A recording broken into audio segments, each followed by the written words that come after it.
Man, oh man, did I have to persevere. I was a single mom with twin daughters. My parents didn't know I had PTSD. The world didn't know I had PTSD. No one knew until I told Prevention Magazine. And then I was out. Everyone was asking, oh my God, you didn't know you had PTSD. Why didn't you tell somebody? And I had to persevere through all those many years, it was 5 years, that I was living inside of PTSD. And so I had to persevere through that. I had to stay engaged. But there were times I said, man, I don't want to talk to nobody. I don't want to deal with nobody. Only people I wanted to talk to were my daughters. But I had to stay in the fight every single day. I had to stay engaged. And then once again, I had to accept that I'm here, I'm whole, I'm faithfully and beautifully made. And then C, I had to be courageous. It's courageous to be up here to talk to you guys and tell you guys my story. It's courageous to be up here and say, I am Sharisa Jackson, a soldier, a warrior for 23 years, and I have PTSD. That's courage. And then lastly, the E is for empowerment. By being up here talking to you guys, I feel empowered to be able to tell you, and you that there's absolutely nothing you can't do. You're unstoppable. Now, we're not perfect people, but we're perfectly made. You guys get that? We're not perfect people, but we're perfectly made. And because of that, I'm able to walk through my peace every day. I'm able to be a great mom to my daughters. I'm still able to be a great nurse. Man, if somebody was to fall down right now, I got you. Okay? I'm still able to do the things that I was taught to do, and I'm still good at those things. I just need a little help every now and then. But I found my way by working through the principles of at peace, not in pieces. And because of that, I'm powering through my pain. My pain of being a single mom. I didn't think I was going to be a single mom. The pain of being broke after a divorce. Who wants that? The pain of knowing that I couldn't tell my parents and had to live in silence with PTSD. I had to power through all of that. But I was able to power through all of that because I found my peace. And again, I want every one of you guys to be at peace. And in order to do that, you have to acknowledge, you have to transition, you have to persevere, you got to stay engaged, you have to accept, you have to be courageous, and there you're empowered. You do all that, you're unstoppable. And you too can be at peace, not in pieces. Thank you guys.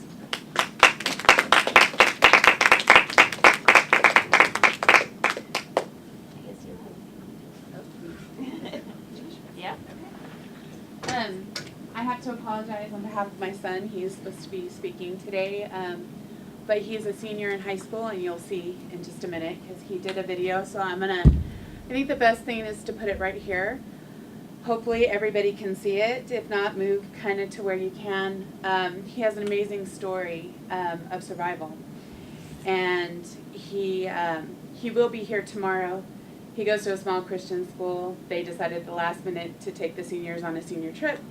If he didn't go, that meant the entire senior class stayed home. So he didn't want to be that guy.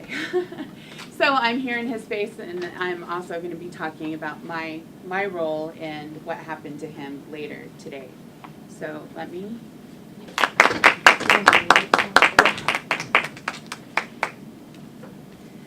So that's my son's story. It happened, and I'm sorry I'm a little emotional. I've never talked about it before, other than just talking individually.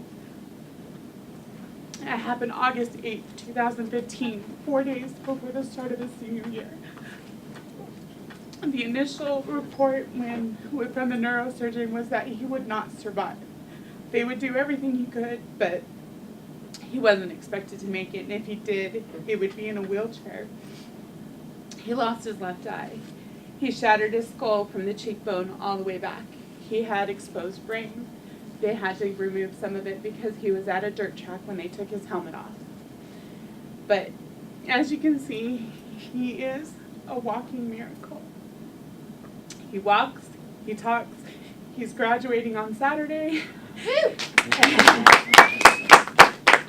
And he drives anywhere he wants to. And he's even racing again. He is I wish that he was here to tell you his story in person. He's a remarkable human being. He will be here for closing ceremonies tomorrow. So if you want to meet him and get to know him, he'll be here then. So Thank you. That's it. So before you go anywhere, Yes. some of you missed the earlier presentations. We had one on ancestral trauma and PTSD. I think we start the next round at 11:30, don't we? Okay, so we have some time. If anybody we thought we'd make ourselves available for questions or anybody that wants to share in the realm of trauma and recovery. Being at peace. Recovery. Yeah. Yes, being at peace, being in joy. Anybody? Yes. Just wondering about the time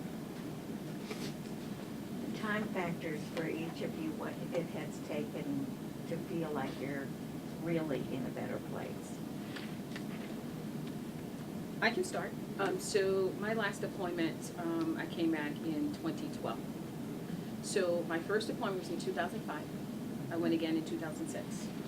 So I knew when I came back in 2006 that I had PTSD, but I didn't want to be plagued with the stigma of what PTSD was like in society, and particularly I still wanted to be a high, officer, esteemed officer and nurse in the military. So I hid in silence.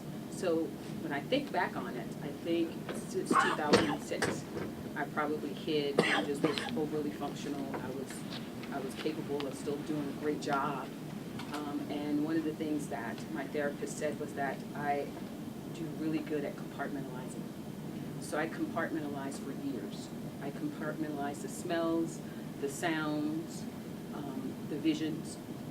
And it wasn't until I took my daughters to college in 2012, so 2005, 2012, that I realized what was going on because I had masked it for those years. And when I came back home to my condo, it was just me and my little doggy Roxy. And I was sitting there in a lonely house, and Roxy was looking at me, she wanted a treat. And that's when something just snapped. It was like the visions, the smells, and things came back, just like awoke. And that's when I knew I was in trouble. And that took me from sitting on the couch, seeing these visions, smelling these smells, to finding myself later in the corner, in a fetal position. And I felt my doggy Roxy licking on my toes, and I came out of that darkness. And then I knew I needed help. And I went to our therapist, and I did that. They tried to put me on medications, and as a nurse, I know what medications do. So I chose not to go that route. So I willed myself better. I used meditation. I used my faith, as I indicated in my speech. Faith was a key aspect. And I used exercise. I did a couple of marathons. So I felt like as I was running away my pain. I was running away those visions and those images. So the sweat was my purging. And that's why I work out a lot today, because when I get those moments when I'm down and out and I need to persevere through, that's when I put my gear on and I take a long run. Come back tired, but I feel so much better. So I would say, long story short, from 2005 until 2012 when I was officially diagnosed. So I was diagnosed at 23 with PTSD. I did not go to serve in war. My war was at home with my family of origin, sexual abuse and abuses of all varieties, the garden varieties. And I was suicidal at that time, and a very different person than the person you see before you today. And I began recovery with psychotherapy, body work, rage therapy, art therapy. I mean, because I just wanted to live.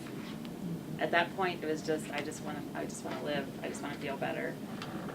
It was much later that I realized I'm doing this for children that I may or may not someday have, because I'm not sure I should have children since I'm so broken.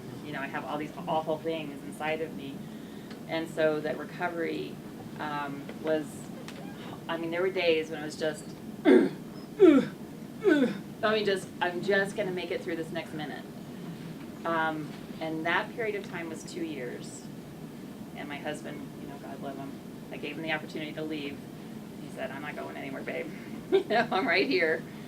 But then another 5 to 7, I think, so probably total of 10 to feel like I was whole enough that I could, you know, function well in my life. And then it's, since I'm 52 now, so it's been 30 years, you know, since I began my recovery work, and I feel like I'm in joy now. That I'm, you know, that slogging through in the beginning was the hard work that a lot of people give up in, and, you know, self-medicate. I totally understand why. It's misery at first, but there's that, you know, I will make it through this next second. I will make it through this next day, and lots of strategies that, like you've described. And I had the same thing. People say, you don't look like you have PTSD. And I had the same thing. Like, what should I look like? What does that look like to you? You know. So no, I'm thrilled to have made it to the other side and to be in this total joy place of being alive and being able to help other people.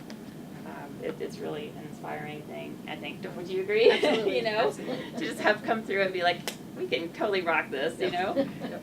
So, I can't speak on behalf of Josh.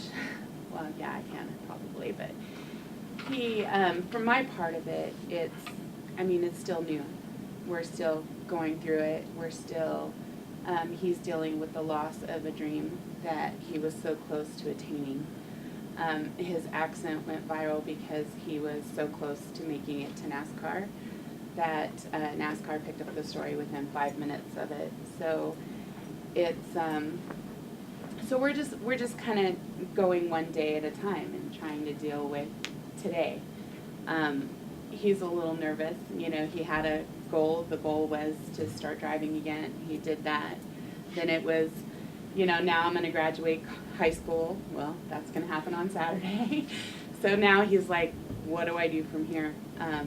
He knows he won't ever be medically released to race NASCAR again. So when you've had that dream since you were 5 years old, I'm sure we're going to have some downtime. He is very holistic. He fought and argued with the doctors. He was not going to be on medication. They said, yes, you are. He said, oh, no, you're not. You're not going to make me take it. So he is one of the first TBI patients to be completely no medication. He doesn't, even the part of the brain that he's hurt is emotion. And he was on Lexapro right away, and they took him off, and he doesn't show signs of depression as of right now. As long as I keep him busy, I think he'll be all right. But I think that's the biggest change in him is dealing with, you can tell he's happy. I know as his mom when he's upset. But he handles everything. He didn't have a sense of humor before. He was so driven and so focused on what he wanted. And now he laughs. He's, you know, he horrified his teachers before they left because they were going to a water park. And he's like, what happens if I lose my eye? And I was like, Oh my gosh. Teachers that were going didn't think they'd ever have that conversation.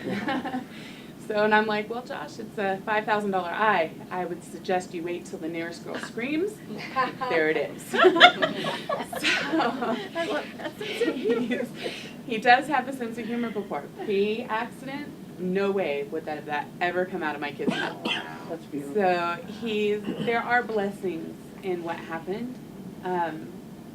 And of course there's the tragedy that we're still dealing with.